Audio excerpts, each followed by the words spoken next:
નમસ્કાર ખેડૂત મિત્રો, મારું નામ છે અલ્કેશ પટેલ અને આપણી યુટ્યુબ ચેનલ છે ખેતીની વાત મારું ગુજરાત. આપણી દુકાનનું નામ છે મિત્રો Hindustan agro seeds, Kalavad proper, Kalavad તાલુકો, કાલાવડ જિલ્લો, જામનગર. મિત્રો આપણું એડ્રેસ છે બેંક ઓફ ઇન્ડિયાની નીચે, પેટ્રોલ પંપ વાળી શેરી, જૂનું માર્કેટિંગ યાર્ડ, કાલાવડ.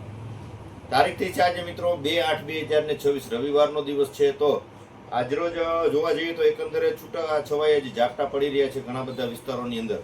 અને હવે જ્યારે વરાપનો માહોલ થાય તો ઘણા બધા મિત્રો એવું વિચારે છે કે ભાઈ આગોતરા જેને મગફળીના વાવેતર કર્યા છે, સોયાબીનના વાવેતર વાવણીની અંદર કર્યા છે, એની અંદર આપણે પારે કહીએ કે તુવેરના પાકના વાવેતર કરવા છે, તો એમાં કઈ જાત પસંદ કરવી, કેના રિઝલ્ટ સારા મળે છે, એની માહિતી આજે આપણે થોડીક આપવાની છે. તો ચોક્કસથી ચેનલમાં જોડાયેલા રહેજો અને બીજા ગ્રુપમાં શેર કરજો, જેથી કરીને આ માહિતી ખેડૂત મિત્રો સુધી પહોંચી જાય.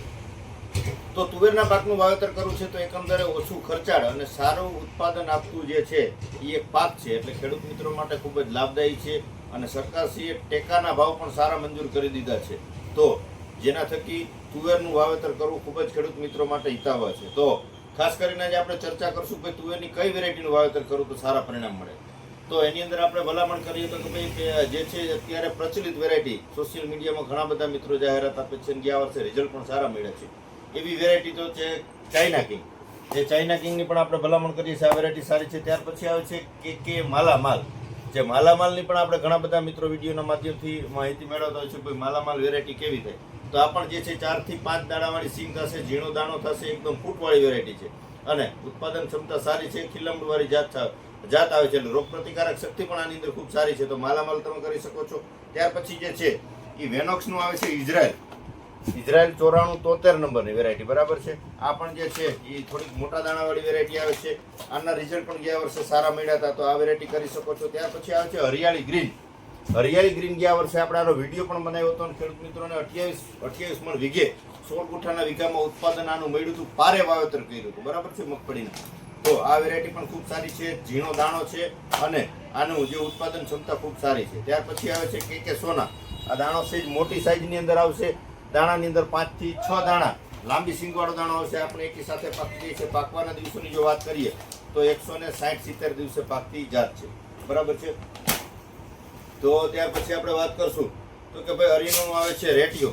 રેટિયો પણ ઝીણા દાણાવાળી વેરાયટી છે અને આની અંદર પણ સિંગની અંદર 4 થી 5 દાણા આવે છે, ફૂટવાળી વેરાયટી છે, એકદમ ઘેરાવદાર છોડ થાય છે. તો રેટિયોના રિઝલ્ટ પણ ગયા વર્ષે સારા હતા. આપણે વિડીયોના માધ્યમથી સોશિયલ મીડિયામાં ઘણી જગ્યાએ જોયું હશે. ત્યાર પછી જો વાત કરીએ તો ભીષ્મા સીડનો છે શ્રીયા. આ જે આની જે બે વેરાયટી આવે છે બંને એકદમ દમદાર છે. તમારા નજીકના સેન્ટરમાં કદાચ વાવેતર થયા હશે, એક આ બુમ્બાટ અને શ્રીયા. આનું સારામાં સારું રિઝલ્ટ હોય તો બુમ્બાટ ને શ્રીયાનું છે. ભીષ્મા સીડની જૂનામાં જૂની કંપની છે સીડની, માત્ર બિયારણ જ બનાવે છે. ઘણા બધા મિત્રો ભીષ્મા સીડને ઓળખે છે. તો આની જે વેરાયટી હોય તો એના પરફોર્મન્સમાં કાંઈ જોવું પડે નહીં. તો બુમ્બાટ વેરાયટી છે અને શ્રીયા છે, બંને ઝીણા દાણાવાળી છે, એકદમ ફૂટ ઘેરાવદાર છોડ થશે, ખીલા મૂળવાળી જાત આવશે, રોગ આની અંદર બિલકુલ ઓછા આવશે, એકી સાથે પાકી જશે. તો સારામાં સારું ઉત્પાદન મેળવવા માટે તમે શ્રીયા અથવા બુમ્બાટ પણ વાવેતર કરી શકો છો. ત્યાર પછી જે છે ફૂલે સીડનો આવે છે ફૂલે 144 નંબર, ફૂલે પુષ્પા, બરાબર છે. તો ફૂલે પુષ્પા પણ જે છે એ પ્રચલિત જાત છે. અત્યારે માલ શોર્ટેજમાં છે, ઘણી જગ્યાએ માલ પૂરા પણ થઈ ગયા છે, એટલે કંપનીમાં પણ સ્ટોક પૂરો થઈ ગયો છે. તો આપણી પાસે અત્યારે આ બધો સ્ટોક હાજરમાં છે. તો ચોક્કસથી રૂબરૂ વિઝિટ કરી અને તમે ખરીદી કરી શકો છો અથવા કુરિયરમાં પણ તમે મંગાવી શકો છો મિત્રો, બરાબર છે. તો આ 8 કે 9 વેરાયટી આપણી પાસે હાજરમાં છે અને આજે રિઝલ્ટ લીધેલા છે, જેના પરિણામ સારા મળ્યા છે, એ વેરાયટી આપણે વેચાણ કરીએ છીએ. પછી અન્ય ઘણી બધી કંપનીઓ બનાવે છે, પણ જેના વિસ્તારમાં જે વેરાયટી સારી થતી હોય, જેના રિઝલ્ટ સારા મળ્યા હોય ગત સિઝનમાં, તો વેરાયટીનું ચોક્કસથી તમે વાવેતર કરી શકો છો. ઘણા બધા મિત્રોને કન્ફ્યુઝન છે કે ભાઈ આગોતરું જેને વાવેતર કર્યું હતું મગફળીમાં, એમાં પારે તુવેર ચોપી દીધી છે, હવે નિંદામણ થઈ ગયું છે, તો શું કરવું એના માટે. તો મગફળીમાં વાવેતર કર્યું છે તુવેરનું અથવા સોયાબીનની અંદર વાવેતર કર્યું છે તુવેરનું, તો એની ઉપર તમે છંટકાવ કરી શકો છો ઇમ્પેરા અથવા એની સાથે ઇમ્પેરાની સાથે વિડોન, જે 70% ઇમિજા અને 10% કિજાલો આવે છે, બરાબર છે. આ બંનેનું કોમ્બિનેશન કરી અને તમે વાપરી શકો છો. એટલે મગફળીના પાકમાં ઉપર છાંટવાનું છે. તુવેર હશે, મગ હશે, અડદ હશે, આ વસ્તુને કોઈ જાતની નુકસાની થશે નહીં અને તમારું નિંદામણ જે છે એ સાફ થઈ જશે. તો તુવેરનો કદાચ ઉગતો પાક હશે અને આ વસ્તુ વાપરતા હશો તો પણ તમારે મૂંઝાવાનો પ્રશ્ન રહેશે નહીં. પારે ઘણા વાવેતર થઈ ગયા છે અને હેહમૂરું છે, આપણે શેષમૂર કહીએ છીએ, તો એ જંગી પ્રમાણમાં ઉગ્યું છે, નિંદામણ સાફ નથી થાય, તો ઇમ્પેર અથવા વિડોન અથવા જે છે આપણે ભલામણ કરીએ છીએ કે યુનિટી એગ્રી સાયન્સમાં આવે છે ઇમ્પેક્ટ 20 કોમ્બો. બરાબર છે. આની અંદર પણ 70% ઇમિજા, 10% જે છે બીજાલો આવી જાય છે અને સાથે સ્ટીકર, આનું કોમ્બિનેશન આવી જાય છે. તો આ પણ તમે ચોક્કસથી વાપરી શકો છો. બરાબર છે. આ જે આવે છે ઇઝી વે, ત્યાર પછી આવે છે સ્પ્રેડર, અને જે આવે છે મમરી ફોર્મ્યુલેશનની અંદર આપણે વાત કરીએ તો આની અંદર આવી જાય છે ઇમિજા 70%. બરાબર.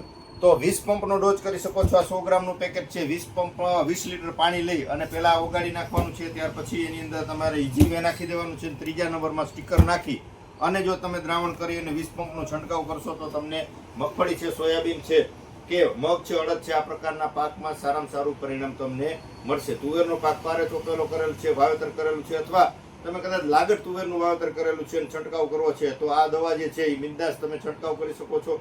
તુવેરના પાકને 1% નુકસાન થશે નહીં.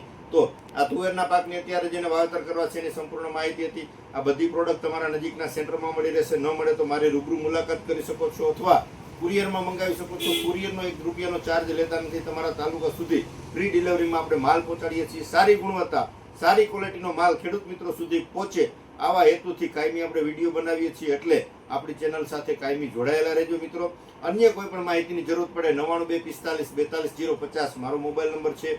ફોન કરીને અચૂક માહિતી મેળવી શકો છો. રજા આપશો મને. જય જવાન, જય કિસાન.